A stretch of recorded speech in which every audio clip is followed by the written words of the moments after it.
ganda.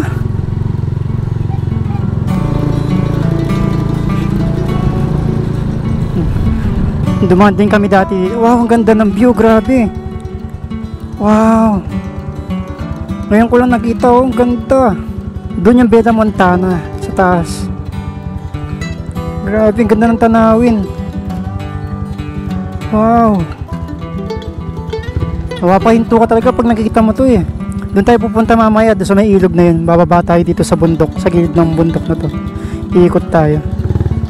Ganda, oh. Lapit na tayo sa ilog.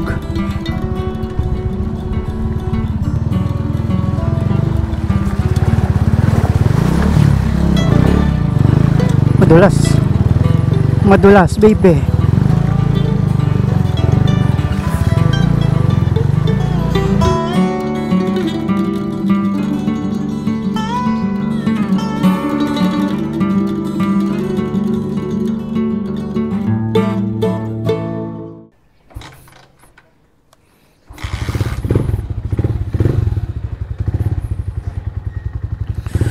Okay, so good morning. So ito, ride ulit tayo. And punta tayo na Mabalacat. I mean sa may Bamban and Capas Tarlac. So time check natin is 5:30.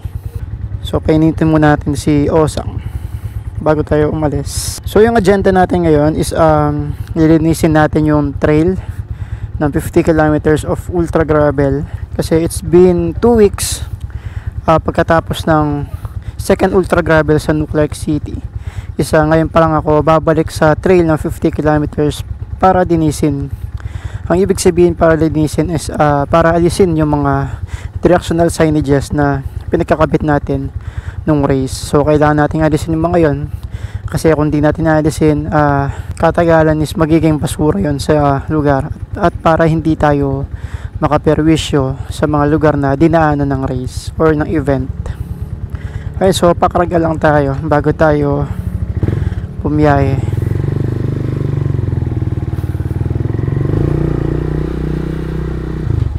Para dire-diretso na tayo.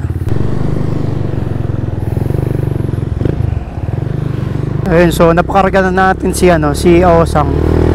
So diretso na tayo ng Clark, Pampanga. Dadaan tayo ulit ng Perimeter Road, then Orange Bridge or Iconic Bridge, then diretso na tayo ng Nuclark City sa may Capas Tarlac.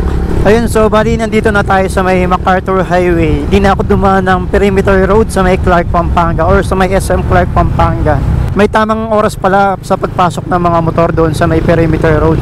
It's around 6 o'clock ng umaga. So nung pagdating ko doon medyo maaga pa. So ginawa ko is nag MacArthur Highway na lang ako para di na ako maghintay ng oras para makapasok doon sa may Perimeter Road. Nga pala, nagawa ko na ng setup itong helmet natin. Meron na tayong microphone. Di ko lang sure kung maririnig nyo ako or kung clear yung boses ko na pumapasok sa ating GoPro. So nag-setup na ako. Sana maayos siya at clear at naririnig nyo ako ng buong buo dyan sa audio. So dito papasok na tayo ng Bamban Tarlac. Then akit tayo ng Socobia or sa may Nuclark City. Doon na tayo dadaan. Naka-scrambler setup din si Sir, oh. Parang ano to, Rouser 180. Kinonvert niya lang sa scrambler, kaso di ba siya kompleto. Ganda ng tulay. Scrambler gleaming din si Sir, oh. So dito tayo papasok sa may Lourdes papuntang Goshen. Dito rin pala siya dadaan.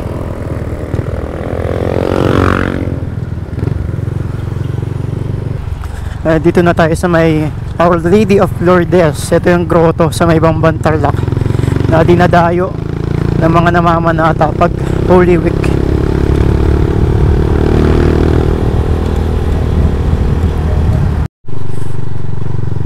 Ayan, so dito na tayo papasok sa may likod ng Goshen. Ito yung paakyat ng Nuclark City. Diyan yung Goshen, and sa may slow down na parang intersection, kakanan kayo dyan, ayun signage ng Goshen. So tayo, dito tayo dadaan. So may papasok ng Nuclark City. Wow, ganda ng umaga. Good morning mga kabalen. Ayan, so dyan tayo aakyat. Kakanan tayo dyan. May rampa dyan paakyat ng access road. Pero try ko munang ayusin yung suspension ko sa likod. Tigas ng play. In-adjust ko kasi kahapon na patigas masyado.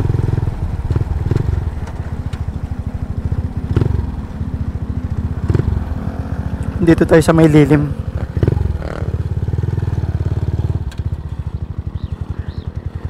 Sobrang nang adjust Ayan, di ko din pala na-adjust na maayos. Di kumakasya yung dala kong Allen wrench mahaba. Tis na lang. Lambutan ko na lang mamaya yung gulong ko para di masyado matagtag pagdating sa trail. Ayan, so akit na tayo. Dito na tayo sa may rampa.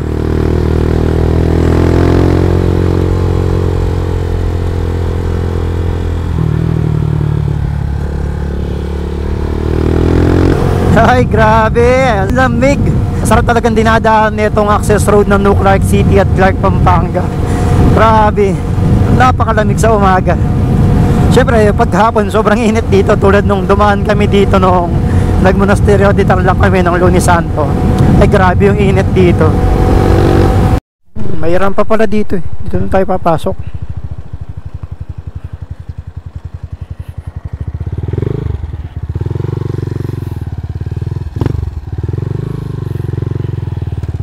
Ito yung papasok doon sa trail kasi walang tawiran kaya umikot muna ako.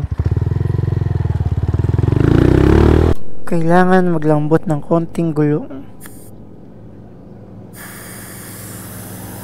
Masyado matigas tumatalbog konti pa. Pag nasa kalsada tumatalbog yung motor pwede na yan. Sa harap kahit hindi na, malambot naman yung suspension. Tigas pala. Lambutan natin konti. Konti lang. Ayan, pwede na yan. Let's go! Rock and roll! Ayan na yung trail papasok. Papasok tayo ng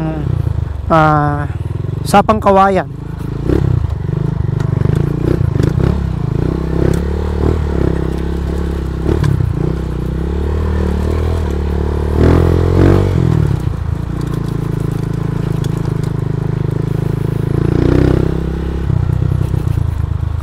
Patigas pa rin talaga yung kaldag ng shock ko. Kailangan talaga mapalambutan kaso wala akong Allen wrench na kasya kaya tumatalbog ako. Nahirapan ako. Alay na lang. Ito yung trail. Pasok tayo dito. Bitak-bitak yung trail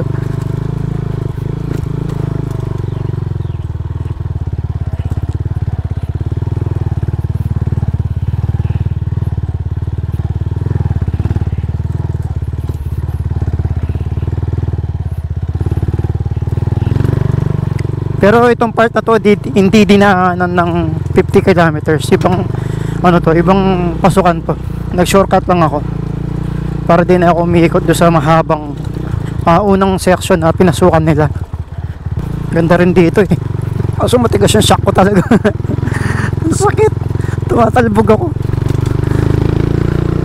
Ayan, napaka-scenic. Ayan, mga community na mga katutubo.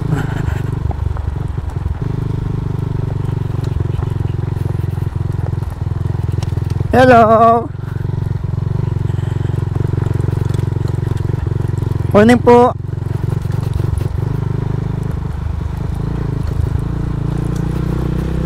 Ito, mabato to, literal.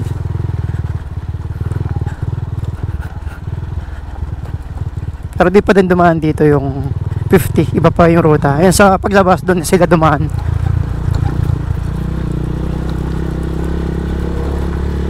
Nandito kami namigay ng tsinelas tsaka noodles last time kila kapitan. Ito yung Sapang Kawayan na tinatawag na ako sitio o barangay, iba ka sitio. Ito na yung dinaanan ng 50 kilometers, itong part na to. May vlog na ako nito Bago yung araw ng event, dinaanan ko ulit to para i-check yung mga directional signs kung di na matanggal. Hirap ng matigas yung suspension, matalbog talaga. Nung isang araw nagre-reklamo ako, sobrang lambot na suspension, ngayon ang tigas, nagre-reklamo ulit. Hindi mo alam kung anong gusto eh. Hindi ko naman pwedeng sobrang lambutan yung gulong, baka ma-pinch flat naman ako. Eto, palabas na tayo ng Barangay Binyayan. Merong isang merong isang or dalawang directional signs dito na kailangan tanggalin.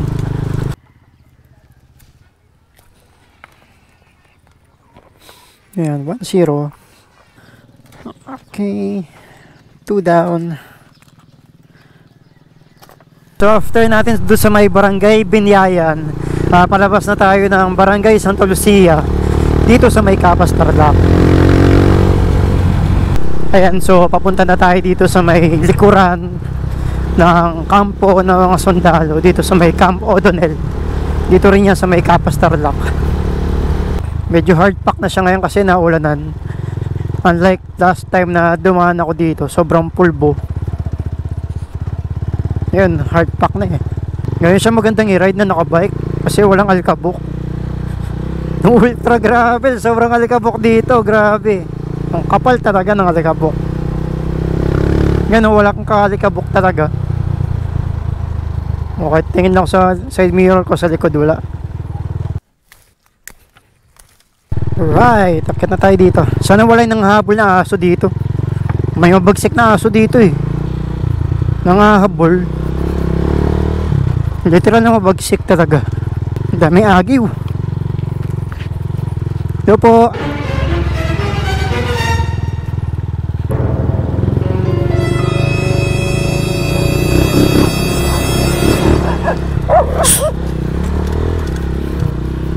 Ayun na, sinasabi kong aso.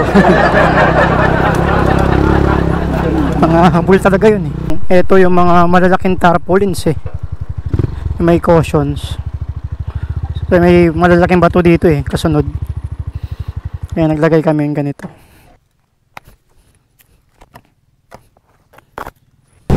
Ayan, dito na tayo sa may last trail. Diyan na tayo magme-merienda sa may tindahan sa kanto. Wala na yata yung araw dito, tinanggal na. Ay ayun, natanggal lang yung isang tali, nakasabit pa din. Dito na tayo magpapahinga. Kaso sarado si tindahan. Ay wala na nakatira dito. Wala na yung pinagme-meriendahan namin tindahan dati. Wala na, nakapadlock na. Mukhang lumipat na sila. So may kalangitan na lang tayo magmerienda. Tanggalin ko na lang muna ito.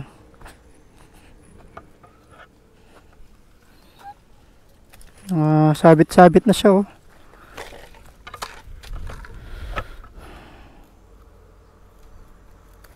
Wala na siya. Dito kami madalas pahinga pag pagod kami sa ride, pag galing kami dyan sa trail na yan. Paglabas namin, tindahan kasi yan. Yan, wala na.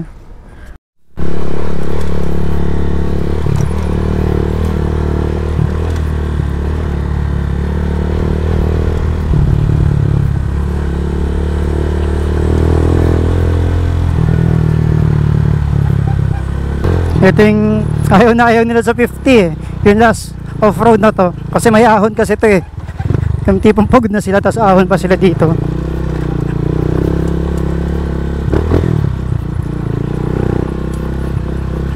Yeah.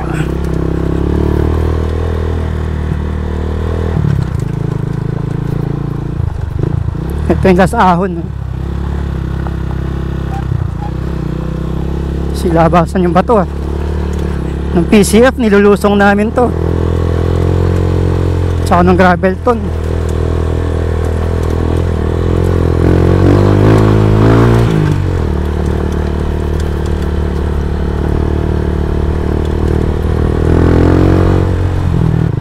Wala na yung araw, tinanggal na. Okay, so okay na. Tapos na tayo sa mission natin. Diretso na tayo ng Sitio Kalangitan. Doon tayo magme-merienda.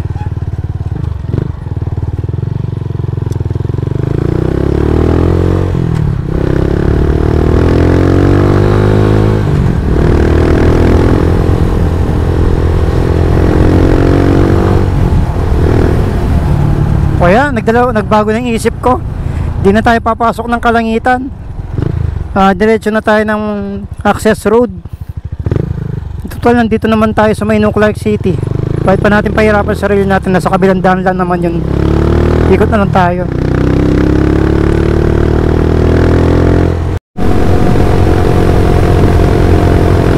Grabe, ang ganda oh. Solo natin yung daan. Mag-exit na tayo dito papuntang Batson. So di na tayo aakyat ng Orange Bridge. So kakanan tayo dito sa may off-road bago tulay. Sir, saan daan papunta dito? Sa kabila? Ay, yung pababang ganun. Okay. Okay, sige. Wala na pa rin dito, no? Ikot tayo, ikot. Kung saan tayo makyat kanina. Ayan, baba tayo dito.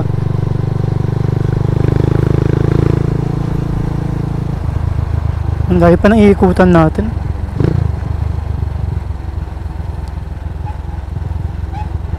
Pwede rin tayo dito dumaan. Mag-trail na lang tayo palabas dun sa may ilog para may adventure tayo. Pagtripan natin yung trail. Yung ruta ng overland, pasukan natin. Dito yung start nila eh. May river crossing yung overland dito eh. Ayan, so bali sa mga di pa pala nakakaalam sa trail na to, ito yung trail sa likod ng Goshen. Ito yung bago ka umakyat doon sa may overpass. Diretsuhin mo yung ilalim ng tulay. Ito yung trail na yun. Tapos din natin dito yung ano eh, yung sinasabi kong bagong pasyalan dyan sa may Sitio Batson. Yung tawid ilog din yun. Same din yung labas. Para mamaya labas na lang tayo pa sa Cobia para nag-loop din tayo.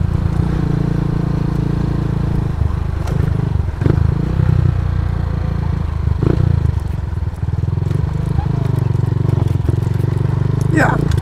Rocky Balboa. Rocky Balboa.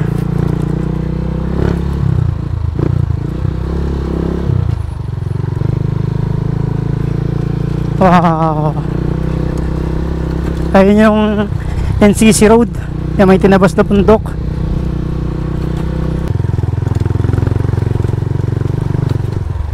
Yeah.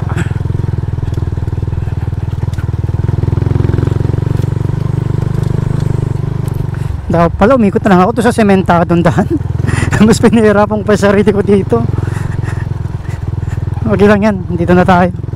Enjoy na lang natin yung trail.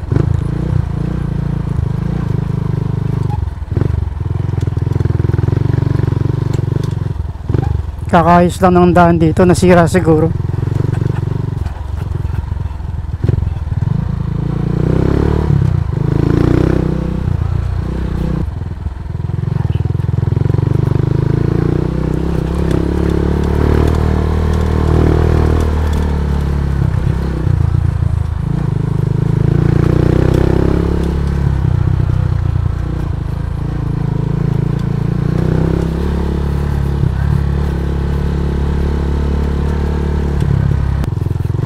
Dumaan din kami dati dito. Wow, ang ganda ng view, grabe. Wow. Ngayon ko lang nakita, oh, ang ganda. Doon yung Beda Montana sa taas. Grabe, ang ganda ng tanawin. Wow. Mapapahinto ka talaga pag nakikita mo to eh. Doon tayo pupunta mamaya, doon sa may ilog na yun. Bababa tayo dito sa bundok, sa gilid ng bundok na to.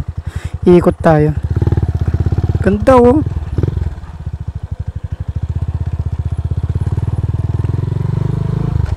Dito, may lalay tayo dito, may mga kabahayan dito, nakakaya kung rurot tayo dito, nakikidaan lang tayo.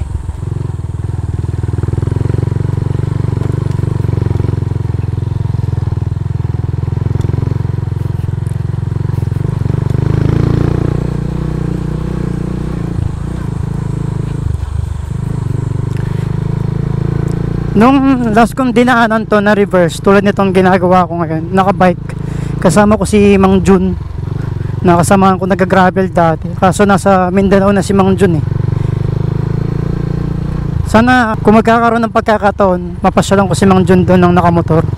Tawid dagat tayo, punta tayo ng Mindanao. Nasa Bukidnon siya eh. Gusto kong pumunta doon, ganda na lugar doon. Tapos moto camping doon sa lugar na yun, ganda.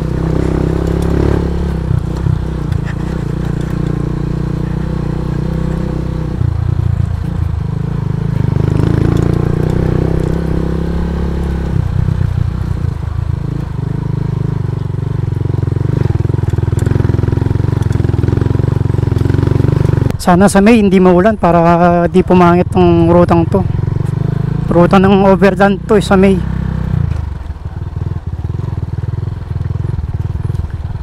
Overland by Go Clark. Tamang-tama nga lang yung pangalan ng overland sa gravel event na yun eh.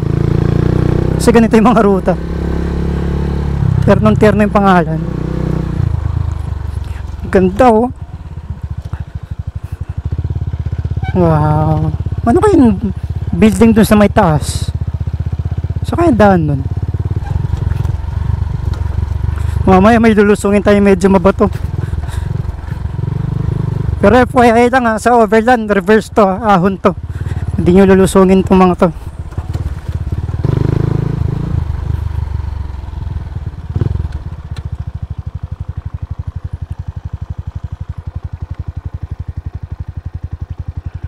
May farm doon, no? Pero dito yung pababa, dito tayo bababa. Private property yun doon. Kakaliwa tayo dito, pababa. Pababa ng ilog.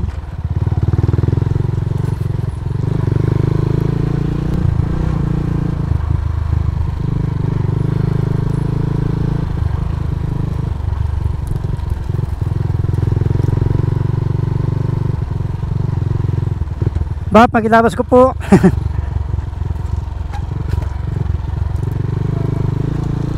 Ayan, baba tayo dito, pababa sa ilog.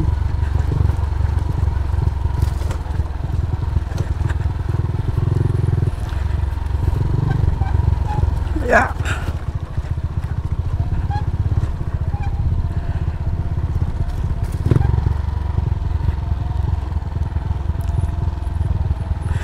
Pulverize yung pababa.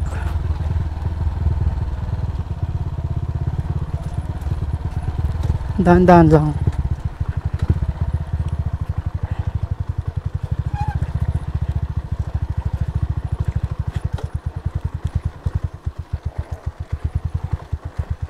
Ay, labas ko koy.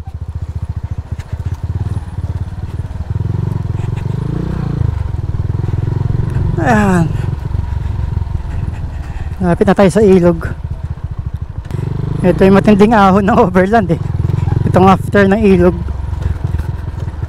Medyo mabato kasi ito eh. Pero kaya yan. Ayun na yung ilog oh, sa kanan natin. Dinaw ng tubig. Ba't parang baliktad yung tubig ngayon? Ay hindi, sa hangin lang. Ayan, malapit na tayo sa may bagong pasyalan dito sa Batson.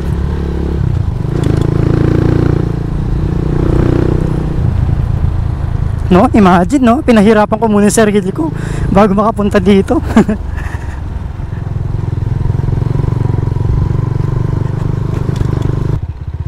Mukhang dito eh. Wala yung mga kubo.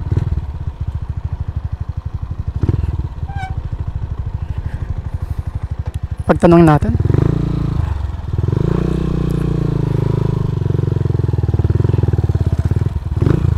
Ate,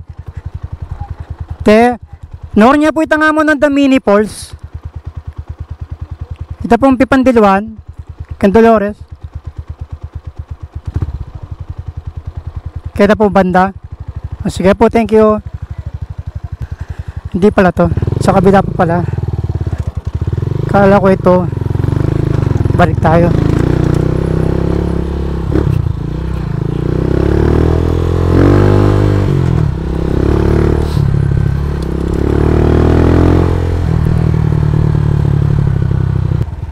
Ayan, may signage. Ano nakalagay? Ayan, this way. Kaso ang labo, hindi ko makita.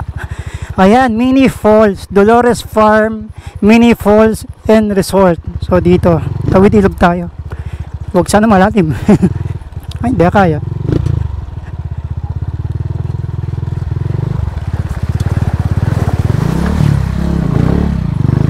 Madulas. Madulas, baby.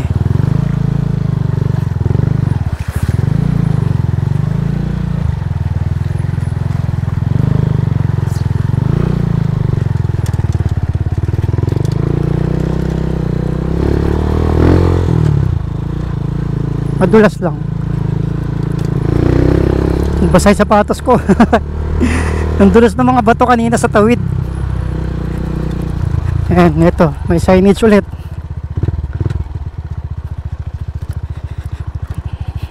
Tawid ulit. Mini falls.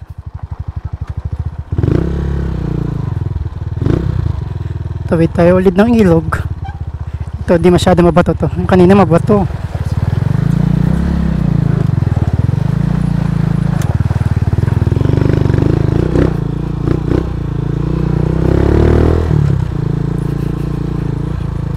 Tumatalsik yung putik.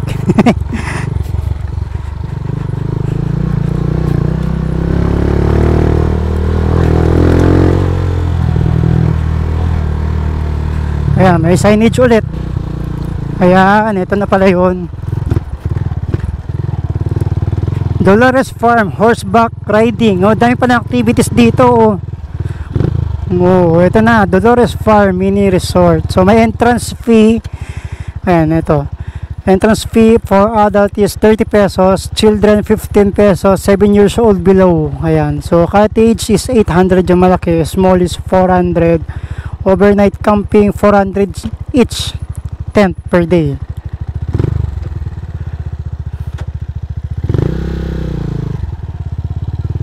Pasok tayo. Morning.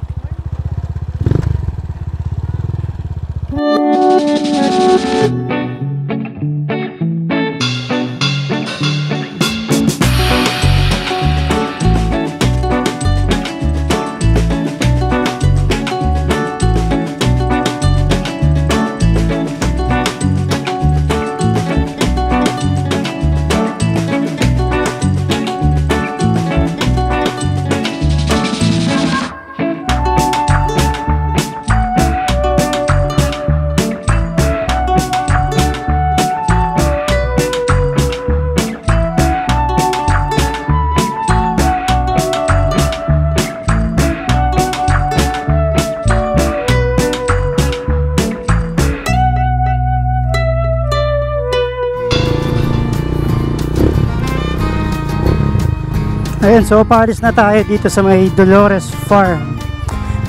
Bali, sinilip ko lang itong bagong farm na ito, o itong pasyalan or resort na ito dito sa may Dolores, Bamban, Tarlac. Pero sa susunod, babalikan natin to. Isama natin yung mga tropang naka-scrambler. So magmo-moto camping kami. Try namin mag-moto camping dito sa may Dolores Farm.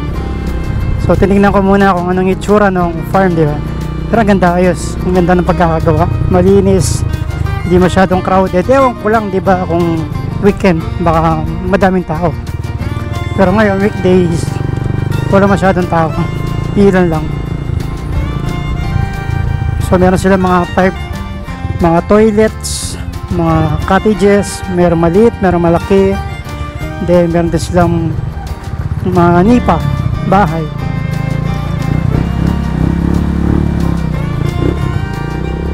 Lalim ng tubig na diyan ko.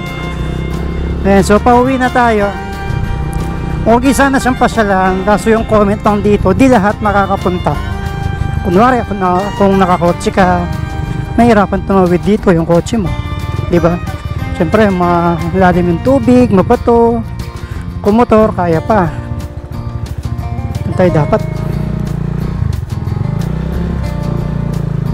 Lalaki ng bato, oh. Muntik na ako nabuhol dito kanina eh. Daming isda.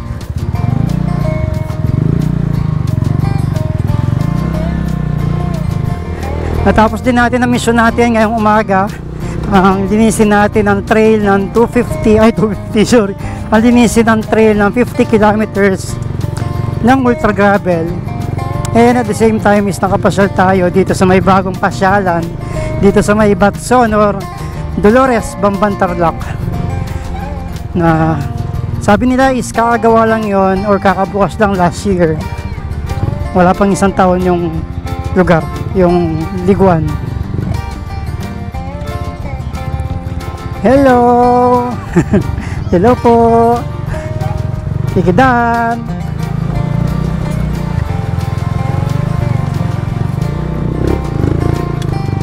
Ayan, so kita-kita tayo ulit sa susunod na episode.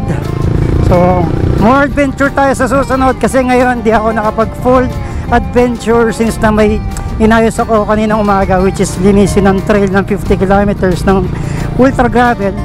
So sa next upload natin is mag-adventure na tayo. Hanap tayo na pwede natin puntahan or pasyalan. At the same time, sana makapag-camping na tayo. Pero kailangan ko muna palang kumpletuhin yung mga camping gears ko. Wala pa pala akong tent. Ayun, so hanggang sa muli. Ride safe mga kabalen.